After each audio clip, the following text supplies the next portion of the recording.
Yes, everybody. Welcome back in the building, guys. This has been, it's still kind of morning. Well, here it's morning, but in the UK, it's about 12 p.m. And guys, we've had so much news around Alexander Isak. And the first major bit of news came from David Ornstein. David Ornstein Bomba. We know he's one of the most reliable journalists in the UK. He came out this morning revealing that Alexander Isak is adamant that he won't play for Newcastle again. And that even if the window closes and they don't sell him, he views his Newcastle career to be over. And there's a lot of important info that was revealed in that article, kind of new info, like, for example, the fact that Alexander Isak told Newcastle's owners, told Newcastle's hierarchy that he was willing to stay at the football club if they offered him a new contract. But they could not offer him a new contract due to PSR, financial regulation. Basically, they couldn't do it. And so he said then that he wanted it to be his last campaign for Newcastle. That is very important information, and that's why you guys are saying hashtag free Isak. That's right, guys, hashtag free Isak, because this bit of news, a lot of people were saying, oh, this player is a red flag, look at the way he's treating Newcastle, look at the way he's treating the Newcastle fans. Bro, the full picture now, again, David Ornstein is the most reliable in the UK, is saying that this has not come out of nowhere. It's been more than a year that he's made it clear he wanted to leave the club. And again, 2 weeks before the season, he again told Eddie Howe that he's not going to go on the preseason tour, that he wants to leave the football club. And why has it not happened? A big reason as to why it hasn't happened is because Newcastle cannot sign a striker. They tried to sign, I think, João Pedro first from Brighton. He ended up going to Chelsea. Then I think they tried to sign Liam Delap from, I think he was at City, right? City, but we know him from Ipswich. He ended up going to Chelsea too. Then they tried to sign Hugo Ekitike. He obviously joined Liverpool Football Club. And finally, I think the fourth striker they try to go for is Benjamin Sesko. Bro, that's Newcastle unable to sign a single striker, because the reality is whether United finished in 15th or 16th and Newcastle got Champions League football, there is just a difference between the big six, the traditional big six, because right now I don't think Spurs and United are in the big six, but I'm talking about the traditional big six, and a club like Newcastle who are very good in this moment in time. Like, they won a trophy, got Champions League football, but look, they cannot recruit players this summer. They cannot recruit a striker. And bro, that is not Isak's fault. That should not be on Alexander Isak. And that is why you guys are spamming free Isak. I want you guys still spamming in the building free Isak. Do you get what I'm saying? And what's so unfortunate for Alexander Isak is now he's made out to be this kind of scapegoat. Newcastle fans really dislike him now because of the way he's behaved, not training with the squad and everything else. But bro, behind the scenes, I'm sure his dream would have been for all of this to go smoothly. I'm sure he would have wanted this to go super smoothly so that he could maintain his relationship with the Newcastle fans and say, look, even though I knew I wanted to leave last summer, I gave it everything for your football club. I helped deliver your first trophy in 70 years, and I helped deliver you Champions League football. Let's be honest, as much as it's a team effort, I don't think Newcastle would have gone Champions League football and won the Carabao Cup if it wasn't for Alexander Isak. I'm sorry. He had an unbelievable season last season. I want everybody spamming free Isak in the building right now still. Do you get what I'm saying? And this is me, again, and what really annoys me is so many rival fans have been messaging me recently saying, oh, you guys are such hypocrites. This is exactly like the Trent situation to Real Madrid, but just because it's your club, you can't see it. Bro, it is not like the Trent situation. The Trent situation, apparently he knew 2 years before Real Madrid were putting pressure on him to run down his contract, saying, we will not sign you unless you we can get you on a free transfer, is what they had been saying to Trent. And listen, I have no hard feelings, because to me now, that's now in the past. I'm not pissed at Trent, because for me, I just want to focus on the present. I don't care about the past anymore, right? I'm not saying I would wish him the best, but for me, I just don't care about Trent anymore. But you cannot tell me that this is the same situation. Last summer, he said he was willing to stay at the club if they offered him a big new contract. They couldn't. What's the difference? Trent ran down his contract and left on a free, or sorry, 10 million pounds still. His real value in the market would be 70 million plus. We all know that. But the way Real Madrid do things, they waited to get him on a free. Okay? That is extremely different. If we get Alexander Isak this summer, I'm telling you, it would be a British transfer record fee.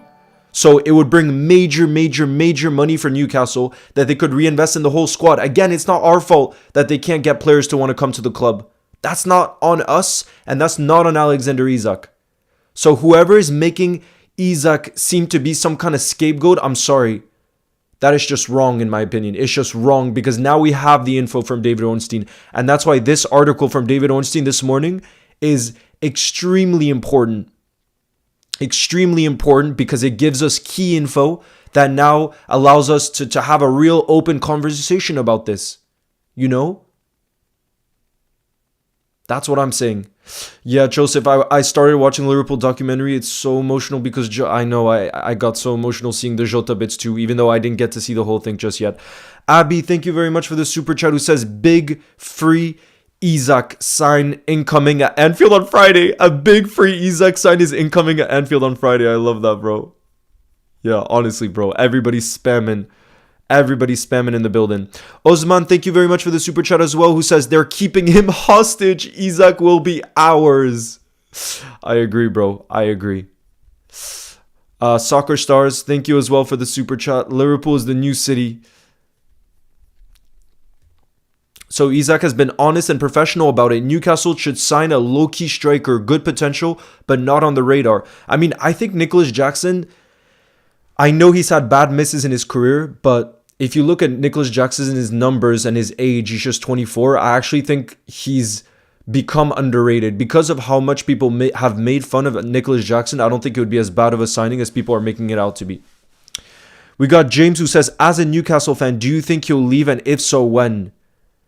I think the only way he leaves is if Newcastle are able to sign a striker. And where I'm hopefully confident is if Newcastle can sign Nicholas Jackson and Wissa from Brentford, I think then they would allow Isak to stay. Because the reality is, as much as Isak can force the move, and he's apparently even moved out of the house he's renting, that's how much he's forcing the move. He's not training with the team, everything, he's doing everything. But the reality is, Newcastle are in the power. They own the player, and he has 3 years left.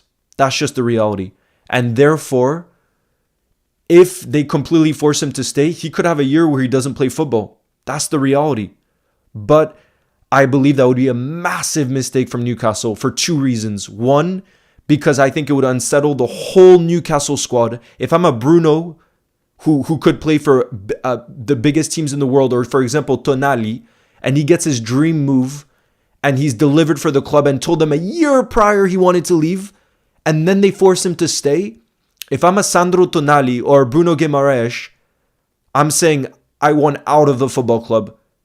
If you're not going to allow me to go get my dream move to go to a club that is competing for the Champions League and the Premier League, and I'm sorry, with all due respect, Newcastle fans, and Newcastle as a club, I told you, you've done superbly well last season. But the reality is you are not competing for the Premier League and the Champions League the same way Liverpool are, okay? You're blocking that move. If I'm those key players in that Newcastle squad, I would start getting worried. And I would say I want out too. Because if the moment comes where I can go to my dream club and you force me to stay, it's basically a club that just holds its players hostages. So that's number one. And then number two is, if they force him to stay and he doesn't play for a year, which again, Newcastle can do, they can, they have the power here. If they do that, right, then they would be wasting such a valuable player for a year, right? And the money they could get for Isak is money they could be reinvesting in the market. And remember, PSR is so strict now. So if they forced Isak to stay and they didn't get a fee for him this summer, they couldn't bring in replacements. So if they forced him to stay, then they couldn't get the money in for him, so they couldn't reinvest in the market. So they'd be wasting the potential value of his. And I think his value would go down a lot more by next summer because he's clearly unhappy. He'd have 2 years left. So overall, I just think it would be a massive mistake. Even though, like I said, Newcastle can do it, I think it would be a massive mistake if they forced him to stay. For those two reasons that I think is clear to see for everybody. you know?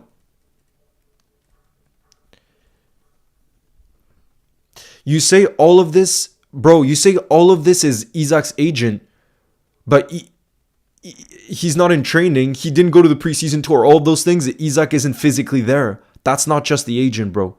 That is not just the agent. Otherwise, we would have seen him acting. You know what I'm saying? Very, very different.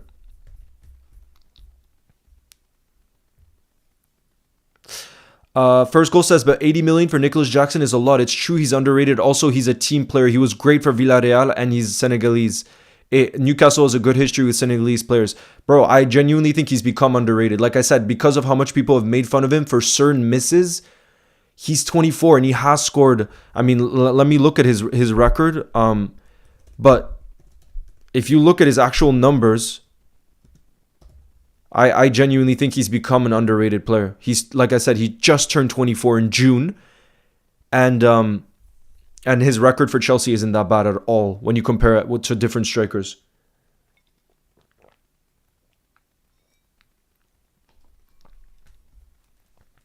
Angry JMR says, if I'm being honest, I wouldn't want Isak with that behavior. He might do the same to Liverpool if Barca or Real Madrid came in. Angry JMR, that happened to us in the past with Coutinho.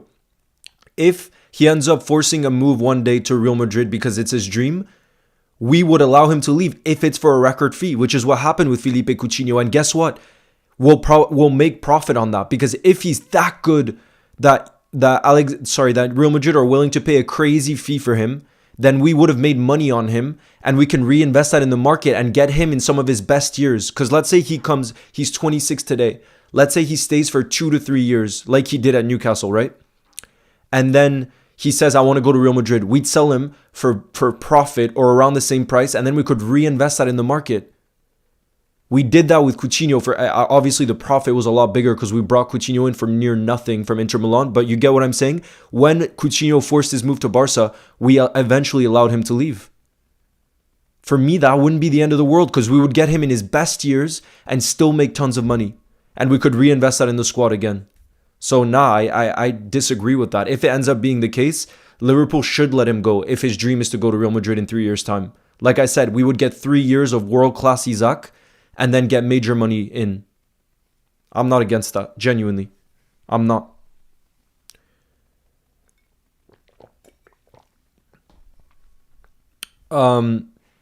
Leo, love your channel. It's so exciting that we might sign Isak, Leone, and Guehi. Yes, Sobo fan. Oh my goodness, guys. There's been a lot more rumors and talk, by the way, in the last 24 hours around our center back signings. I was watching yesterday.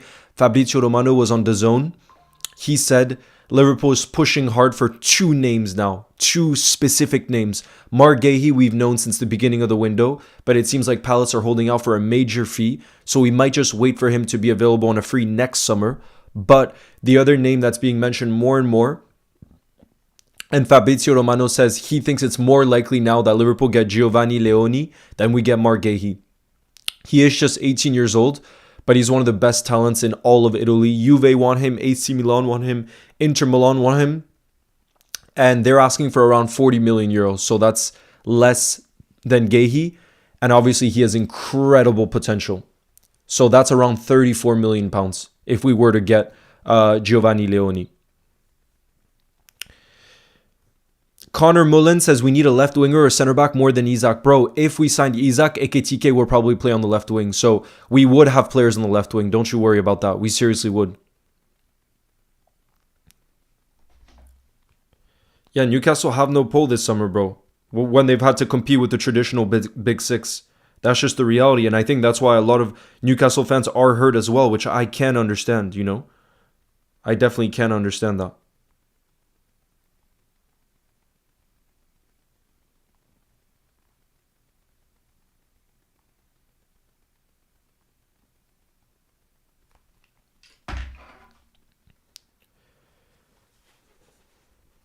I really want the front 3 to be Hugo, Isak, and Salah. Bro, if that's the front 3, I'm sorry, it's finished. Can Ekitike play left wing? Apparently the reason why Arne Slot wanted to sign Hugo Ekitike so badly is because he saw him as a real versatile forward. And from what we've seen so far, I think Isak has proven Sorry, not Isak. Ugo Ekitike has proven he can play on the left. In the game against Athletic Club, he got the assist from Salah making that run on the left-hand side, and he looked like a winger. The way he crossed that for Salah, got the assist, and then in the next game, in the Community Shield final, he technically picked that ball up when he got it from Wirtz more towards the left-hand side. He cut inside and shot with his right foot. So I think definitely I could see Ugo Ekitike playing on the left wing because of what we've seen literally just in 2 games. Literally just in 2 games. I think we've seen enough that to tell us that Ugo Ekitike can operate as a left winger, cutting inside, like an inside forward. Just like Mohamed Salah is an inside forward on the right wing, Ugo Ekitike would be an inside forward on the left wing. So it would almost be like we'd be playing with 3 strikers, genuinely. If we had Isak, Salah, and Ekitike, for me, that's like having 3 strikers. Really is. Who do you think our top 5 penalty takers are? Mohamed Salah, Dominic Szoboszlai, Alexis McAllister, Virgil van Dijk, and Cody Gakpo. That's my personal top 5.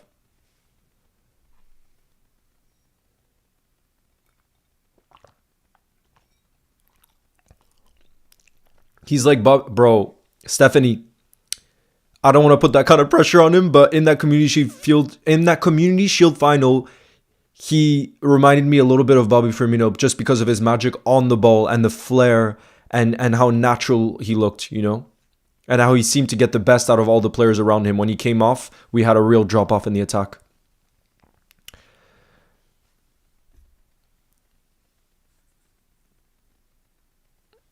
Sobofan says, is there anyone you think Liverpool need to let go of and just aren't good enough for us? I mean, Sobofan, I still think there's 3 players that could leave the club. Kostas, we had news yesterday that he's definitely leaving the club, and it looks like Forest are interested, but then also a host of European clubs. So I think Kostas will definitely leave, and it seems like the fee we're asking for him is around £15 million. Harvey Elliott, I think, will definitely leave because he's clearly, like, Slot isn't going to give him enough playing time, and he said his dream is to play at the World Cup for England. So he needs to be at a club where he starts week in, week out, and it looks like Leipzig are the club that could maybe pay the biggest fee because Xavi Simons is going to be leaving the club. So I think Kostas, it looks like, could go to Forest. That's 15 million. Harvey could go to RB Leipzig, which is going to be around the 50 million mark. So we're talking about 65 million right there. And then it looks like Chiesa could leave as well. So we're talking about potentially 80 million, 75 to 80 million if we sell those 3 players, which, again, based off of all the rumors and the amount of playing time they got last season, I very much so think those 3 could still leave, even though there's not much time left in the window. Look, we're already August 12th, but I still think there's so much movement to come. Genuinely. So much movement. And I already calculated, bro, if Liverpool sold those 3 players, that would be 10 senior players that left Liverpool. 10. So that's a major squad revamp that's going on there. Major squad revamp. Hey, Alyssa, nice to see you. I'm doing well. I've just arrived in Liverpool, and this time my dad isn't here with me. We should wait until Isak's contract expires, then do a Real Madrid and snap him. Nah, Alyssa, he wants to leave now, and he still has 3 years left. So we're not going to wait till 2028. No way. We're not going to wait till 2028. We're too excited to get him already. Especially considering, Alyssa, if we waited till the end of his contract in 2028, there's a good chance Salah and Van Dijk wouldn't be here anymore because they have 2 years left on their contract. So we want to make sure Alexander Isak is here and delivering while Salah and Virgil are still at the club. Seriously. Patrick says, big news in the building today. Hashtag free Isak. Yes, indeed. Major bomba news. Major bomba news. And by the way, there's the latest update here from Alex Crook, who says, my sources at Anfield have made it pretty clear that Liverpool won't go as high as the £150 million mark. In fact, they think the first offer they put in is reasonable, so around the £110 million mark, and is close to the number that Newcastle have indicated privately. They may be willing to accept £110 million plus add-ons. We don't know what those add-ons were, but I think it would take it to a British record fee. My personal opinion, guys, let me know what you think would be a fair fee. I think that a fair fee would be like the initial offer we put in, which was £110 million, but I think with £25 million in add-ons to take it to 135 million pounds. So that would be a transfer record fee. British transfer record fee. So Newcastle can't not be happy about that. And I think those add-ons should be like if Liverpool wins the Champions League, if Alexander Isak gets the Golden Boot, certain add-ons that prove that he'd really be a successful signing. So that's my personal opinion on what second offer would be fair from Liverpool Football Club. Or, you know what? Maybe 110 million pounds plus 15 million pounds in add-ons. That would take it to 125 million pounds. That's a lot. I think 120 million. Yeah, maybe I think 125 million actually sounds fair. So 110 million pounds base fee with 15 million pounds in add-ons. I think that sounds just about fair. You know? Yeah, Patrick, I saw it did well. It just shows how like the reactions people like, you know, because if it's even like the next day, I was surprised too. I actually saw it on the feed as well, on my feed. Nah, 110 million pounds plus Harvey Elliott, no chance, bro. No chance. Bro, Harvey Elliott, we could get 50 million pounds in the market for him. Once RB Leipzig sell Xavi Simons, and it looks like they're trying to sell him for around 80 million euros, they're going to have major funds. And their top target to replace Xavi Simons is Harvey Elliott. That's way too much, bro. Harvey Elliott is worth a lot of money in this market. Dean Hayes, nice to see you in the building. How are you? Love your video. Tommy says, love your videos. Thank you, bro. Who says Isak or Barcola? For me, Isak, because Barcola would already cost so much money. And listen, if we can't get Isak, I would be over the moon with Barcola. But I keep thinking back to Van Dijk and Mohamed Salah. If we can bring in a Premier League elite proven player, I say do it. If we have the funds to make it happen, and all the most reliable journalists said that with PSR, we can make this deal happen, do it. Why? Because I think there's extra urgency to be successful in the short term because, like I said, Mohamed Salah has 2 years left. Virgil has 2 years left. We need to deliver. We need to deliver now, you know? And we need to do that and get ready for the era post those two leaving. And I think us signing someone like Giovanni Leoni, who has such a high ceiling, to work 2 years under Van Dijk, to learn from him as a mentor day in, day out in training, is also part of the vision behind the scenes from Michael Edwards and Richard Hughes to look at players. And I think in Alexander Isak, we see him as a potential Salah replacement. Not because they play in the same position, but because they need to try to find players who can put up big numbers consistently season after season. And that's what Salah has been doing. But we know he's coming towards the end of his career. Like I said, 2 years left. So we need to find a player in the market that's going to deliver you 20 plus Premier League goals every season. And I think in Alexander Isak, we think he can do that. And obviously he's 25 years old. So if he signs a 5-year contract, that's us investing in the short term, but also in the long term. And that's why I believe we're also going so big on Alexander Isak, because we really believe he can be a Salah replacement in the long term. Again, not because he plays on the right wing, but because he can deliver goals season after season. What about a center back? Bro, there's been major news in the last 24 hours. We will still sign a center back no matter whether we get Isak or not. And the two names that we're pushing for right now are Marc Guéhi and Giovanni Leoni. And Fabrizio Romano was asked, because I watched the show on DAZN last night, he was asked to predict if he thinks which one we end up going for. He said he thinks we're going to end up going for Giovanni Leoni. And that's probably because we're confident we could get Marc Guéhi on a free next summer. And that would be the dream scenario. If we can get this incredible young prospect and then get Guéhi on a free, I think that would be very, very smart from us. Very, very smart. Thank you, Luca. I appreciate you. Oh, yeah, true. Flo is a very good penalty taker, too. That just shows we're in a good position. That just shows we're in a very good position.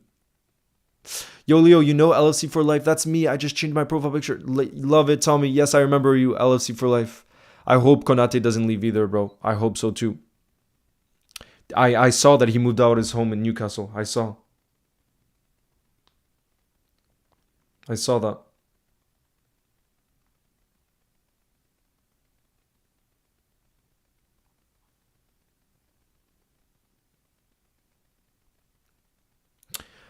Hen says, are we getting Gehi or the Parma defender or both? I think it'll be one of the two. And like I just said, my prediction is we'll get the Parma one. If he doesn't want to play and he won't play, just release him. Exactly.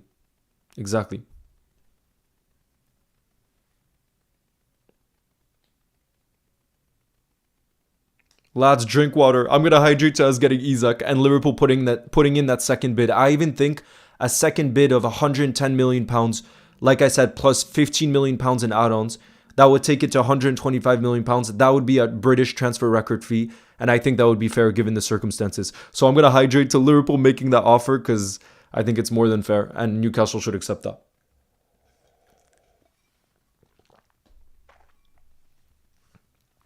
Kian TV says, I don't want Rodrigo to go to City. I think that deal is going to happen. I think it will, unfortunately. Because it looks like they're willing to sell Savio to Spurs. And I think Rodrigo will want to go to City because he could be one of the stars there. And most importantly, he can play in his preferred left wing position. Everything I've seen, Rodrigo wants to play in his best position to show the world that he is one of the best players in the world. And at Real Madrid, he'll never get to do that because they have Vini and Kylian Mbappe, whose best positions are already also on the left. Sporty Edit says, what about Ekitike? We have seen his potential versus Crystal Palace. I think it will be wasted for him to just be on the bench. Sporty Edits, my prediction is that he'll be on the left wing. I think the front three will be Mohamed Salah, Alexander Isak, and Hugo Ekitike. But Gakpo and Ekitike will fight for that position on the left wing. That's my personal prediction as to what will happen. Dean says, sorry about the last watch along. I wasn't happy. I just want Liverpool to win every game they compete in, but I'm on board now. Yeah, Dean, that's normal. For me, I'm not fussed about the result because all I care about this season is the Premier League and the Champions League. But I think it showed there's a lot to learn from and a lot to improve from, especially that second half. The actual performance levels, again, not the result, the performance levels are going to need to rise drastically if we want to win the Premier League and the Champions League. Patrick says, I think Rodrigo to City will happen too, unfortunately, and I do think his ceiling is quite high, so I could see that being a great move for him, sadly. I completely agree. And honestly, the fee of 100 million euros, I think that's a bargain in this market. I really think so, because he's 24 years old. He's proven at the highest level. He knows what it's like to play at the highest pressure when you wear that Real Madrid shirt. There's so much pressure on you, and he has delivered in big games for them. So whoever ends up getting Rodrigo this summer, if he leaves, I think it would be a top signing. And I do think he'll end up at City from what I'm seeing now, because they'll get major money for Savio. It seems like Spurs are willing to pay 50 million pounds. That's 60 to 70 million euros. So for them, I think that's a no-brainer to sell him and use a little bit more money then to sign Rodrigo. I think it's an absolute no-brainer for them. Animation says, I'm actually hyped for this season. It looks like the big five are going all out this summer. The title race is going to be crazy this year. It's going to be the most wild ever. And guys, just by the way, on Sunday as well, I'm going to do a watch along for the Arsenal United game. So for those of you that can tune in, that's going to be such an interesting game. And hopefully Gyökeres and Sisco start up top because it's going to be a battle of the strikers. But yeah, that's going to be a really entertaining game to kind of kick off obviously the first weekend of the Premier League season. I'm so curious to see how that game will go down. So curious. How soon can Liverpool put in a bid for Isak? As soon as they sign those strikers. And I think hopefully it's going to end up being Nicholas Jackson and Wissa from Brentford. If they get those two, I think we'll send in the bid.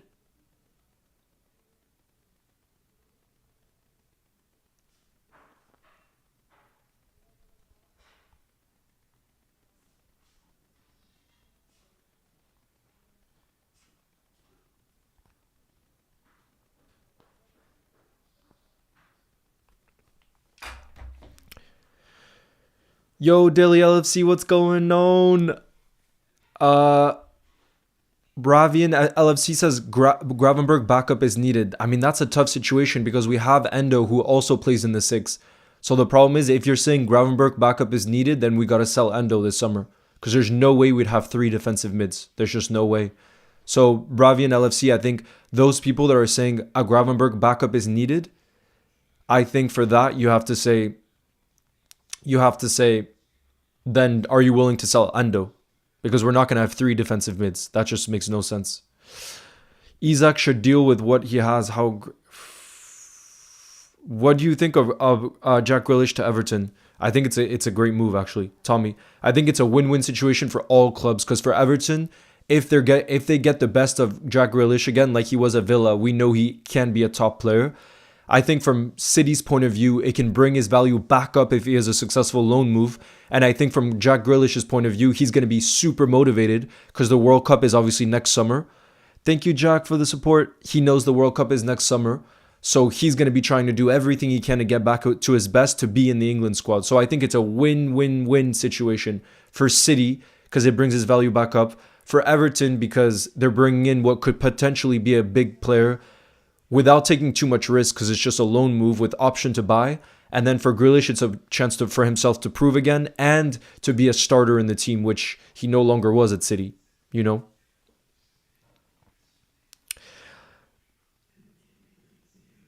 Lissa says, Leo, would you take Hincapi from Leverkusen? I think Leverkusen are not selling any more players this summer. So Alyssa, as much as I think he's a great player, I think there's zero chance of that happening because they already brought in so much money selling Jeremy Frimpong.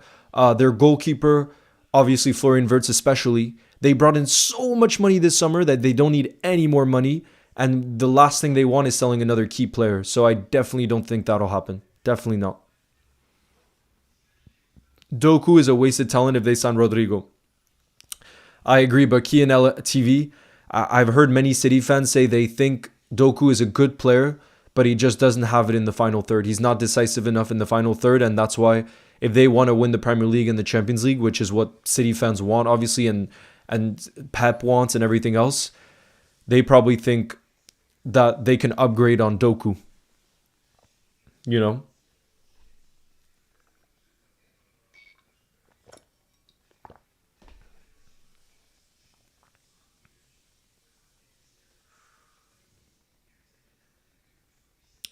Derby Edit says, are you going to any Liverpool games soon? Thank you, Derby. I definitely want to go to the European aways this season like I always do. But to Anfield, I haven't planned a trip just yet.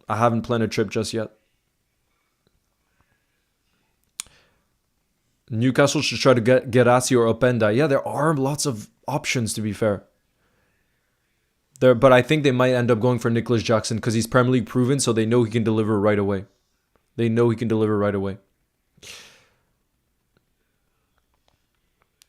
Musa says Salah is going to AFCON. Yeah, trust me, Ali Slot and our coaching staff know that Salah is going to AFCON. And he mentioned in a press conference saying that Jeremy Frimpong is one of the options to play on the right wing while Salah is away. And that's one of the reasons we see that we really like Frimpong and why we bought him, I think, is because he can definitely play right back, but also on the right wing I mean, if you look at his GA for Leverkusen the last 2 seasons, it's unbelievable. And on his Liverpool debut, he scored a goal. So it shows he can be decisive in the final third. And I could see that happening, him playing right wing while Salah is away. I could definitely see that happening. Yo, Tom, big up. Nice to see you. I heard the news and I'm praying that we get this over the line. Yes. And I mean, I'm more so praying Newcastle can get strikers over the line. Because like I said, that it seems like we're not going to launch another bid until Newcastle make that move. Ekitike on the right wing. Abzinho, I think he's much more suited to play on the left. Why? Because then he can cut inside like we saw in the Community Shield final and shoot with his right foot. I don't think he has a natural left foot, you know? Oh my god, bro, lover, if we face Real Madrid and Trent and Real Madrid come to Anfield, bro, the atmosphere with Trent coming back to Anfield is going to be the most wild. Because I've spoken to quite a lot of Liverpool fans I know who are season ticket holders who go to every Liverpool game, and they said if Trent comes back to Anfield with Real Madrid, it's going to be the most intense atmosphere. And genuinely, it could happen next season. With a new Champions League format, we could often face Real Madrid. So they're absolutely a rival of Liverpool in Europe. The biggest rival for Liverpool in Europe, I would say. Yeah, I saw Newcastle open talks for Jacob Ramsey. I think that would be a really good signing, to be fair. No, Abzinho, I don't think it's going to end up being 150 million. My guess, like I said before, is it's going to be 110 million pounds fixed fee with 15 to 20 million pounds in add-ons, is my opinion. And that wouldn't be the worst thing in the world.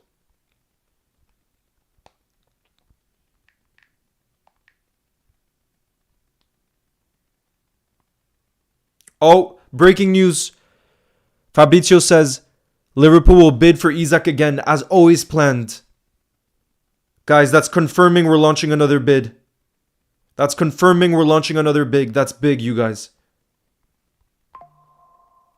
That's huge, you guys. Fabrizio just confirmed.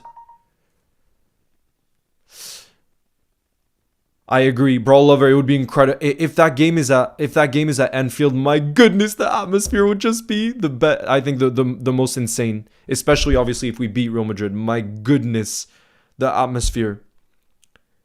Imagine a Connor Bradley slide tackle on Trent Alexander-Arnold. That would be wild. Not that they play on the same side, but you get what I'm saying. It would be insane.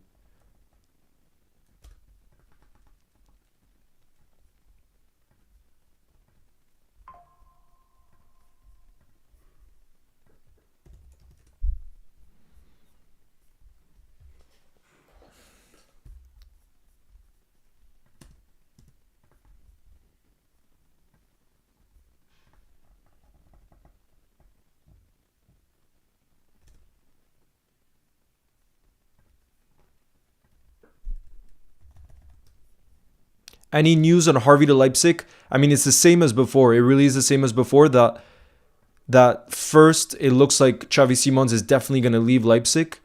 And it's just a matter of when. And when Xavi Simons makes the move to either, it looks like it's going to be Chelsea, they're going to be bringing in major funds. And that's when they'll have the funds to bid for Harvey Elliott. So that could be a move that happens late in the window. But I expect that to be major money. Because major money would be coming in, if that makes sense, you know? Let me just post the news that...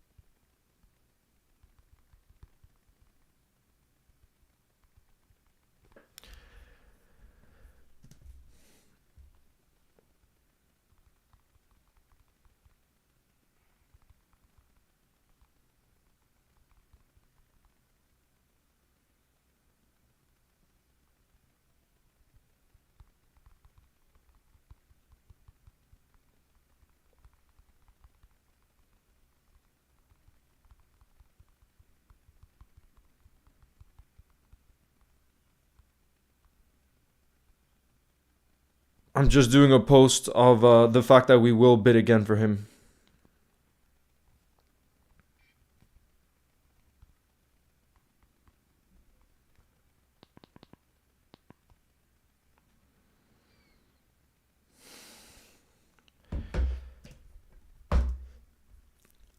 Train FC says, "Hey Leo, I can't believe the measures Isak is going to join Liverpool. I respect the bravery against the aggression of the Newcastle fans, but they should have sorted a replacement a long time ago." Exactly. That's what Train FC. I just made a video on that. I mean, I'll literally pull it up, guys. I'll show you. I'll show you guys the players that rejected Newcastle during this window. Again, that's not Isak's fault. It really is not Isak's fault. Let me show you guys. There's 4 strikers they already try to go for. Let me pull it up right now for some context. And that's why he has every right. Look, you guys. Look at this. Benjamin Sesko, Delap, Ekitike, Joao Pedro, and Kudus and Mbuemo, who are attackers. All of them they try to go for. All of them. It's encouraging that Isak doesn't want to play for Newcastle. Even if the window closes, he must be dying to play Liverpool. And I think with Isak and Ekitike, it'll be awesome, bro. That duo sounds insane. That sounds like a cheat code. And then don't forget, Mohamed Salah and Florian Wirtz too in the side. That would just be insane.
The comment I just left, because guys, I just dropped an update. I know, I just posted it. Let me show you guys the post I just did on Liverpool goals. But look, a main comment that arrived right away, and I'll tell you guys what I was responding to as well, which is something I truly do believe in. Oh, whoa, that's way too... look, this is the update from Fabrizio Romano. That Liverpool will bid for Isak again. That's always been the plan since July. But yeah, I saw someone in the comments saying, what about Ekitike though? You can't just pay 90 million for him to sit on the bench. I said I definitely think he can play on the left wing, as Slot sees him as a versatile forward. He'll be lethal cutting onto his right as an inside forward. Like I said, in the Community Shield final, we saw what can happen if he starts from a position on the left. And we saw against Athletic Club as well what he did. Yes, it's Bilal. I'm going to make that video.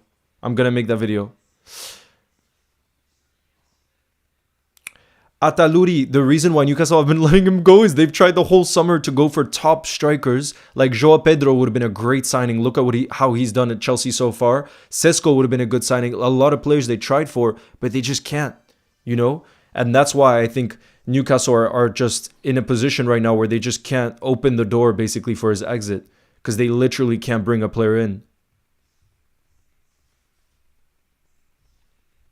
That's literally the current situation, live time, you know?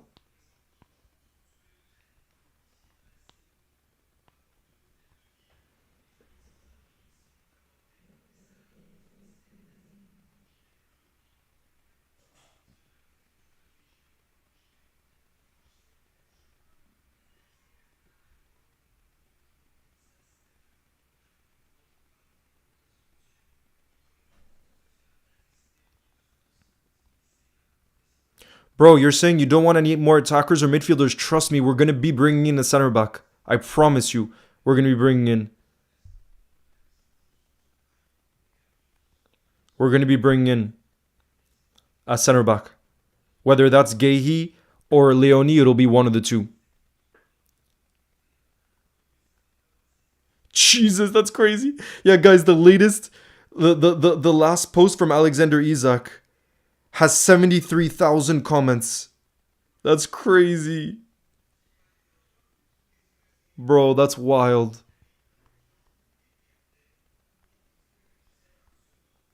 That is actually wild.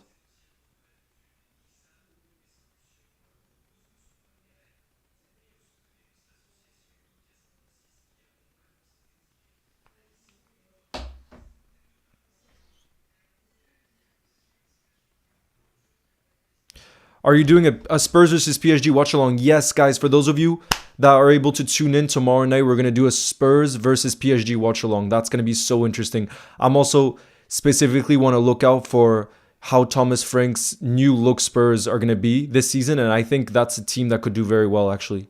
Even though James Maddison just picked up a very serious injury. But yeah, guys, tomorrow night, for those of you that can make it, we're going to be doing a watch along, which is going to be a lot of fun.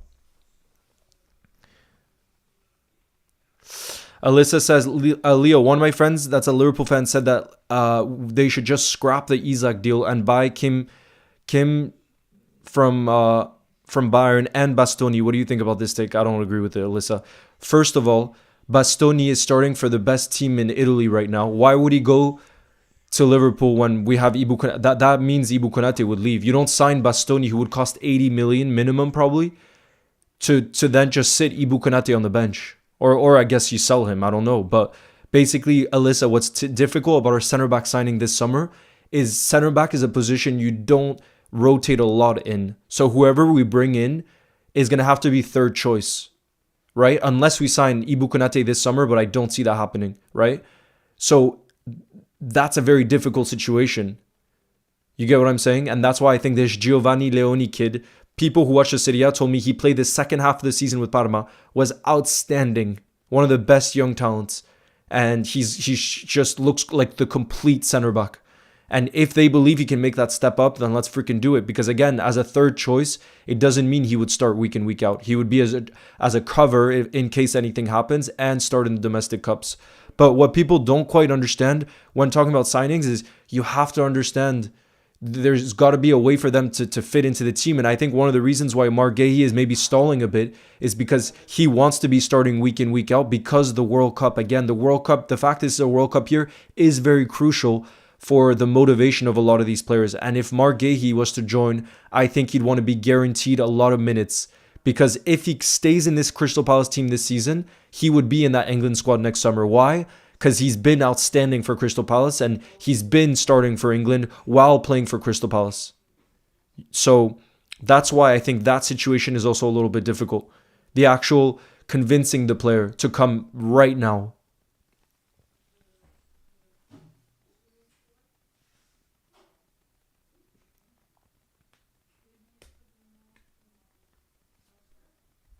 Dan says Leone is not good. Bro, if all I'm going to say is, Dan, with all due respect to you in the chat, I'm going to trust Michael Edwards and Richard Hughes and the Juve sporting directors, the Inter Milan sporting directors, the AC Milan sporting directors more than you, Dan. I'm really sorry. But the reality is, the three biggest clubs in Italy are pushing hard for him. But the problem is Parma are asking for quite a big fee in Italy. You know, clubs struggle to pay big fees. They're asking for 40 million euros. In the Premier League, we're able to pay fees more easily. And like I said, the fact we rate him that highly, I'm gonna trust the people in charge, and I'm gonna trust that the fact that the three biggest clubs in Italy really want him says that he must be pretty good. Pretty good is all I'm gonna say. That's all I'm gonna say personally. But that's just my POV. Jermaine says, "Hey Leo, as a true Liverpool fan, I've been following your channel for a very long time. I just want to say keep up the good work, bro, and keep moving." Thank you, Jermaine. I appreciate you and the kind words.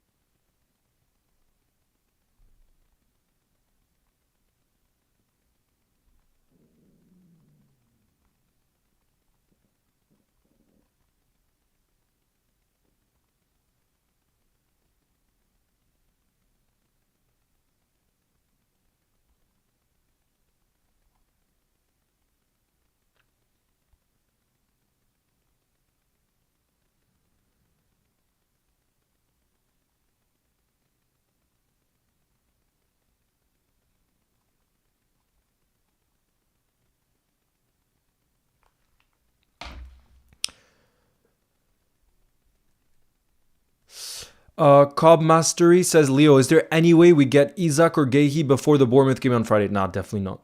Definitely not. Stephanie says, when I saw Leone, an 18-year-old physically dominate Lukaku,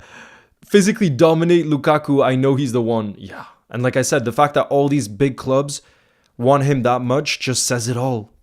They actually, like Liverpool Football Club, the names we know are Richard Hughes and Michael Edwards, but there's other people working full-time within our scouting department that have watched all the clips of Leone. Everything. They've probably gone and watched him live too, you know? If you have a chance and watch the TikTok, I will, Patrick. Who is the center back you want Liverpool to sign? Either Guéhi or Leone. No, Alyssa, Fabrizio Romano said last night that Parma would ask for minimum 40 million euros. So that's around 34.5 million pounds if we were to sign Leone. Fermi Boy says, any more news? Any Kostas' future club? So it looks like Forest are the most likely to try and get him. But Paul Joyce also said there's a host of European clubs that want to sign Kostas. So I think probably the final fee we'll get for him, my guess, is around the 15 million pound mark. I think is how much we'll be able to get for him, because it seems like lots of clubs are interested in him, and rightfully so, you know. Arina says Bastoni will not come unless we give him a starter place. Exactly. He'll not come to stay on the bench. That's exactly what I said, Alinos. And that's why I said whichever center back we do bring in, it's not such an evident situation, because like I said, I believe our vision is for Ibu Konate to continue to be our starting center back. So whoever we bring in will be third choice. And that's why I think this signing of Giovanni Leone makes a lot of sense, because he's proven at the highest level in the Italian league. He has a really high ceiling, and he could come in when needed and still learn and probably be happy to be third choice because he's 18. Whereas Bastoni is already one of the best center backs in the world. He would never come, and Inter would never sell him unless it's a big, big, big, big fee.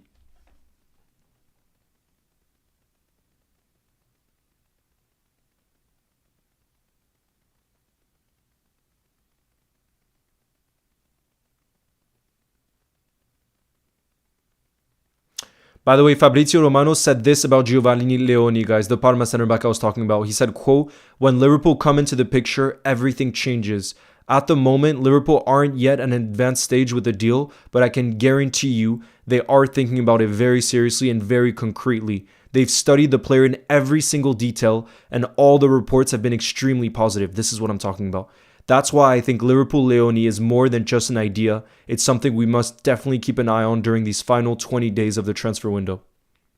That's what I mean.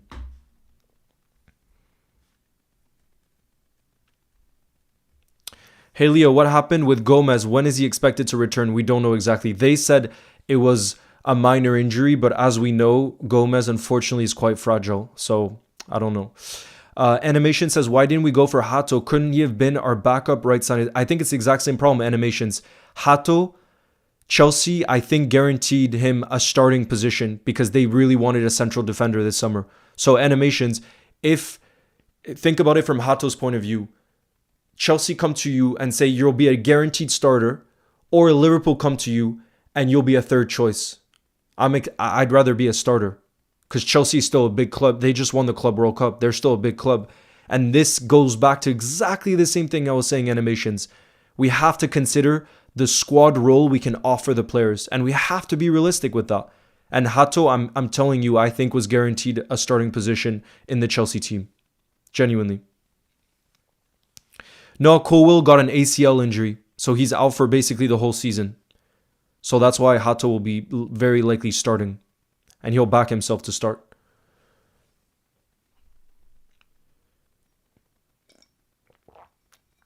Stephanie says, is Bradley's injury serious? No, apparently it's just a minor injury.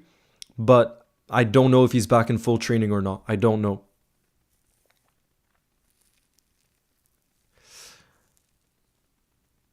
Yes, Henry, you'll never walk alone from Australia. Really hoping we get the Isak deal done before September. I mean, if we want him this season, we have to get it done before September. Do you know if Ben Doak is leaving this summer or going on loan? Also, are there any clubs approaching Chiesa yet? It seems like Atalanta will be ready to move for Chiesa once they sell Lookman. And as we know, Lookman handed in a transfer request. So it looks like he's very much going to be going to Inter Milan. And if that happens, yes, I think they'll sign Chiesa. And then Ben Doak, I think it all depends on the fee that we could get for him. Apparently, we want minimum £25 million. And I think if a team brings those funds to us and says we're willing to pay that, I think he'll leave this summer. So that completely just depends. And apparently Crystal Palace are one of the clubs that are really interested in Ben Doak. Yeah, Patrick, I'm starting to be a bit worried, to be honest. I love Connor and rate him so highly, but his recent injuries are for me, they're a bit of a concern. Alyssa says, if we were to not get Gahey, would you take Antonio Silva? Alyssa, honestly, I would take whoever, Edwards and Richard Hughes rate highest if we're going to go for a young player like that. And from all the reports, it seems like if we are to go for a young player who hasn't been proven season after season like Gahey is, it seems like our top target is Giovanni Leoni. And if they're that impressed with him, I say get him. Because, like I said before, and most of you guys are in the building right now, unless most of your time you're watching detailed clips of players, I think we can trust them more than us, is all I'm going to say.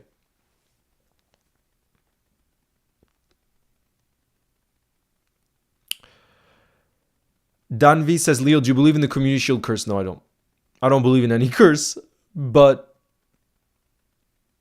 I wasn't pissed about losing it because, like I said, the only two trophies I wouldn't be pissed if we were out in the first round of the Carabao Cup or the FA Cup if we go on to win the Premier League or the Champions League. That's all I want. My eyes are only set because of how good our squad is right now. Premier League, Champions League. That's it. That's all I care about, genuinely.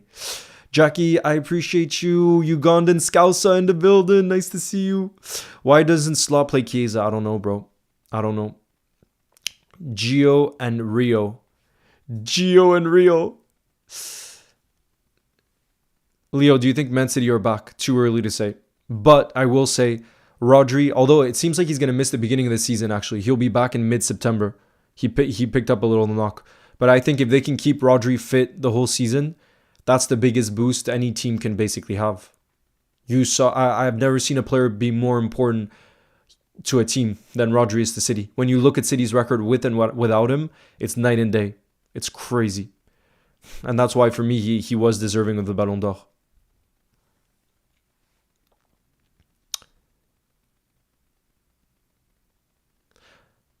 Thoughts on Victor Osimhen as an alternative for Isak? Bro, we can't get Osimhen. He already joined a team this window. He went to Turkey.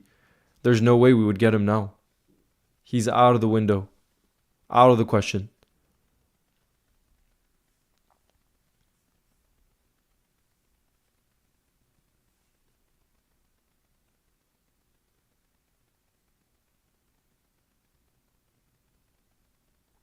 Alyssa says, Leo, I'm kind of impressed how Ekitike can play left wing despite being 6'3". Alyssa, it looks like we signed an incredible player. The first two games, and he only played 45 minutes, I think, against Athletic Club, and only played till the 70th against Crystal Palace. But for me, in both of those games, he truly shined. And immediately he showed his quality. Not just the assist and the goal, so not just the goal contributions, but for me, how he was on the ball, his footballing intelligence, the positions he picked up, his touch, everything. To me, he looks like a proper player.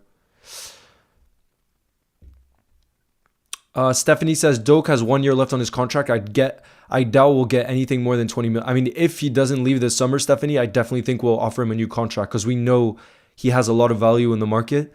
So we wouldn't let him go on a free. No chance. No chance we'd let that happen. No way, Jose. Yeah, true. Cody Gakpo is very tall and he's a winger as well. But honestly, it looks like Ekitike is even faster than Cody Gakpo. From what I'm seeing of him already, he seems like he might be a bit faster than Gakpo.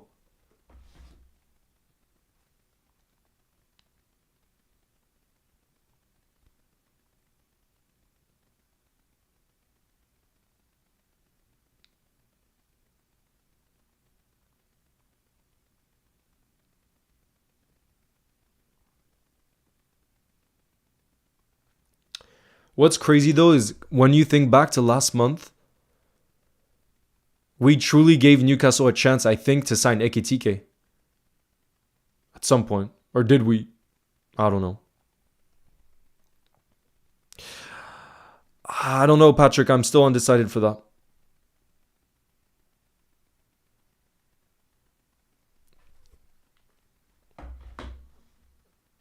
Of course, I'm your biggest, so keep up the amazing content. Thank you, the trios. I appreciate you. If we don't get Isak, do you think Cody Gakpo would play on the left? Yes, I do. Unless, no, I think actually I don't know who the other attacker would be. I don't know who the other attacker would be. But,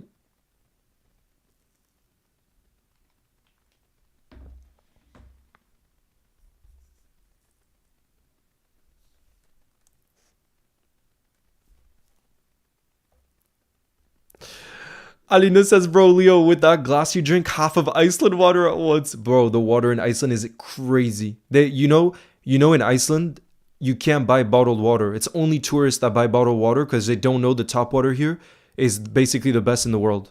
It really is the best in the world.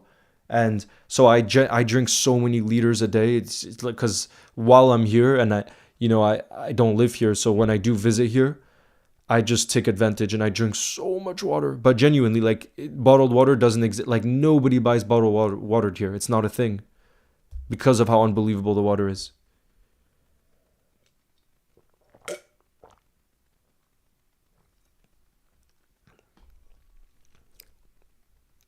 Josh J says, Leo, remember me? Sad loss against Palace. I'm not too sad at all, actually. I was frustrated at the game, but I'm not frustrated to lose. If we lose to Bournemouth on the opening day, I would be devastated, though. Absolutely. That game I would be devastated. But Community Shield, I'm not at all. Do you think Spurs will get Savinho and Eze? No. It'll be one or the other. One or the other. And it looks like right now they're pushing for Savinho or Savio. And it looks like City are willing to sell because they want to go big on Rodrigo. Feilani says, hey Leo, I think Isak has done every single thing to force a move this summer. Liverpool has to pay to get him. We were also vulnerable at the back, so a centre back is definitely needed for us to compete. We will get a centre back, Feilani. We will. Don't you worry about that. Don't you stress. Alina says, I bet it feels like real water. Send some water to Romania.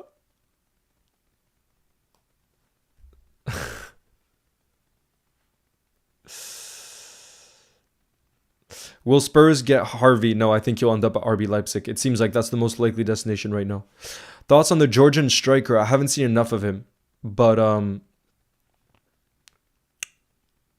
I think if we don't get Alexander Isak, we would go big on a winger. We wouldn't sign another striker. Then if we don't get Isak, I think we'll just play Ugo Ekitike down the middle.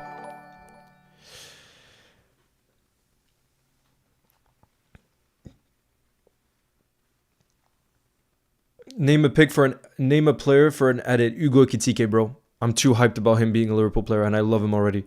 Dean, thank you very much for the support. Who says I'm so confident in Isak signing for us? Me too. Me too. I'm so confident as well. But he went homeless. Winning is my name says he went homeless for us. We have to back the player, bro. I've never seen a player be more wanting Liverpool more. Fabrizio says Spurs are working on both Savinho and Eze. That's crazy. What's going to happen to Ekitike? Patel, I think he'll play on the left wing. I think the front three will be Mohamed Salah. How many subs for you to start a podcast? Claudia. On the second channel, I could do some kind of podcast, but views would need to be higher on the second channel. Because right now, it's still the beginning stages.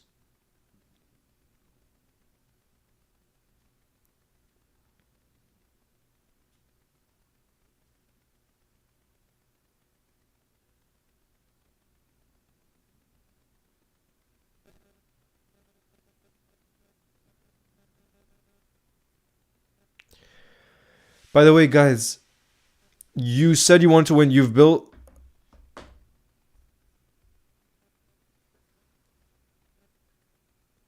Harry says, Leo, just wanted to say the community you've built with Liverpool goals is incredible. Keep smashing it. Thank you, Harry. I appreciate you. You don't understand how much joy I have creating content on Liverpool goals. I love it, love it, love it so much. And imagine it's been over 10 years now, Harry. 10 years. Leo, do you think Isak will settle with the squad despite not playing preseason? No. No. I think that relationship is over, completely over. If we don't get Isak, his relationship with Newcastle will basically be over. So what could he do? I think they could force him to just not play football for 6 months and then see in January. But I don't think they're going to make that mistake, Newcastle. I really don't think they're going to make that mistake. Because like I said, for me, that's more detrimental to the entire squad. And no player should be bigger than the squad. And I just think it would have way too many negative effects.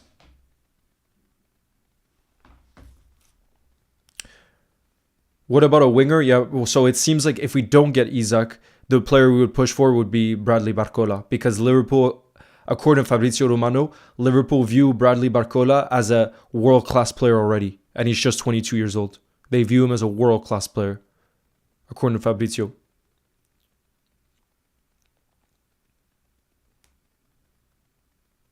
Can you send me some of the Icelandic water? Bro, I wish.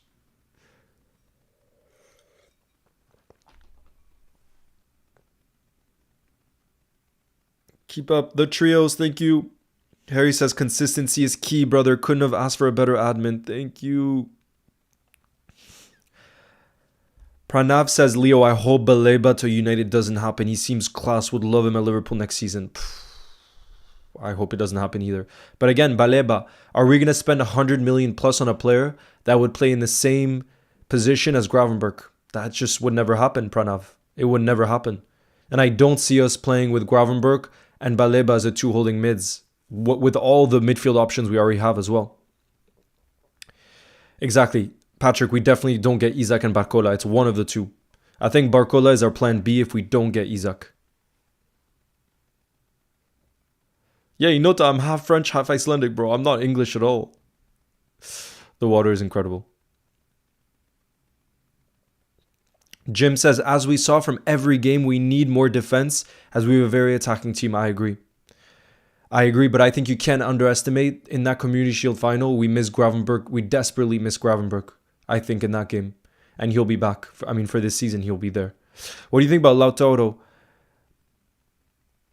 He's very good, Alinos, but I don't think we're going to spend that much money on a player that's that's in his later years.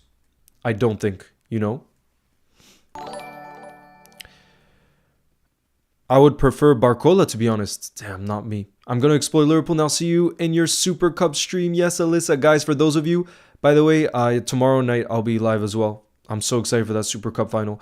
Marius, thank you very much for the super chat. I appreciate the support. Who says he'll join us close to the deadline. On September 6th is the international break, and we'll give him a sort of preseason. He'll play with the U23s to get minutes, and then he'll play for the first team after game week 4. Damn, Marius, I love how your prediction is so specific. Like, you're giving specific dates. But even if it happens that late, I would take it, Marius, because we would have him for the rest of the season. And I don't mind if he just misses the beginning of the season. When you bring in a world-class player like that,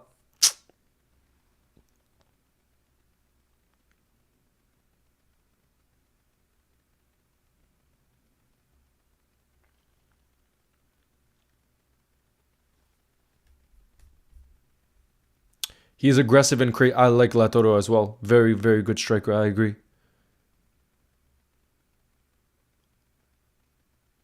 I think PSG will be too strong for Spurs. I'm so curious though as to how it'll go down. Because from what I've heard from Spurs fans, they've been really impressed with their preseason. We know preseason results don't matter, but more the style of football that Thomas Frank has already been able to instill within the team and the players. So I'm just really curious for how that game's going to go.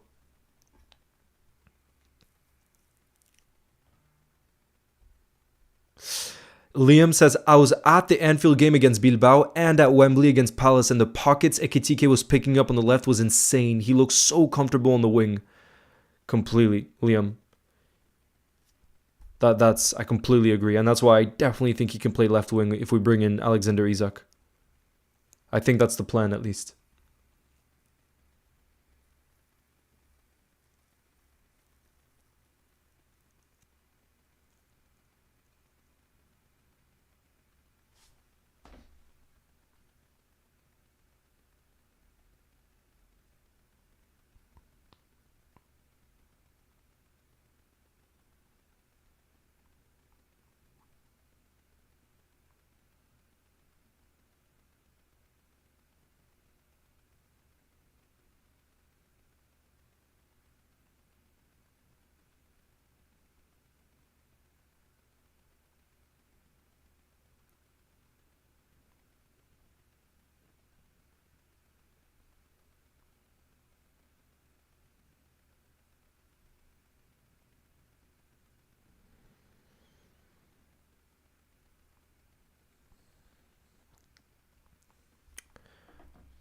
Leo, what would you recommend in Iceland? For me, my two favorite things, and I do them every single day, Patrick. That's like in my daily routine when I'm here.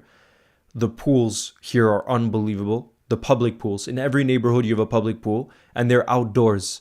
And it's basically all natural water. So the pools have almost no chlorine. So it just feels completely different to any pool I've ever been to. So I go to the pool pretty much every day in the hot tubs. I put my head in the ice bath. It just wakes you up like crazy. Swim a little bit. And then I go on daily walks every single day in nature. Those two things, for me, are what make Iceland so incredible. The beautiful nature. And the third thing I would say is the fish. The fresh fish here.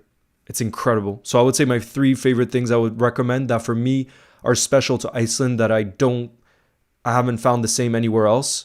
The pools, walks in nature, and the fish. I have Claudia says, Leo, your life seems so peaceful. I mean, when I'm here, it's so peaceful, but trust me, in other moments in my life, I've not been at peace. But yeah, when I'm in Iceland, that's literally my routine. I basically make content all day, go to the pool, go on walks, see a friend when I can, eat, and read at night before I go to bed. That's my daily routine. Are you there for holidays? Yes, it's Bilal. I always come here for during the summertime and then in the winter for I mean, for me it's technically not a holiday though. It's Bilal. Like I do content full time, you know. So whether it's August, January, or December, for me there's never a day off, you know. But I don't call it work, so for me it's never been work. But I will say I've never technically taken a day off ever. As you guys know, like if you look, I've never not posted a video basically.